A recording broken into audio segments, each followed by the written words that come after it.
असं ठिकाण जिथे इतिहास आणि धार्मिकता दोन्हीही पाहायला मिळते. हे आहे तळेगाव दाभाडेचे श्री बनेश्वर मंदिर, जे की पुण्यापासून 30 किलोमीटर आणि पिंपरी चिंचवडपासून आहे फक्त 15 किलोमीटर. असं म्हणतात की हे मंदिर 17व्या सदीमध्ये श्रीमंत खंडेराव दाभाडे यांनी बनवलेलं आहे.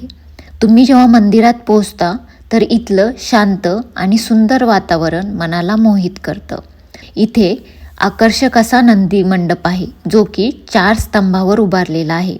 मंदिराच्या प्रवेशद्वारावर सुंदर नक्षीकाम आहे आणि 2 शरभ शिल्पही आहेत.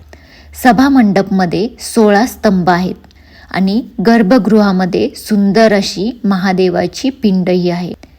तर प्रत्येक वर्षी श्रावण महिन्यात येथे खूप गर्दी असते. मग तुम्ही कधी प्लॅन करताय इथे जायचा? व्हिडिओ आवडला असेल तर नक्की लाईक करा. ओम बनेश्वराय.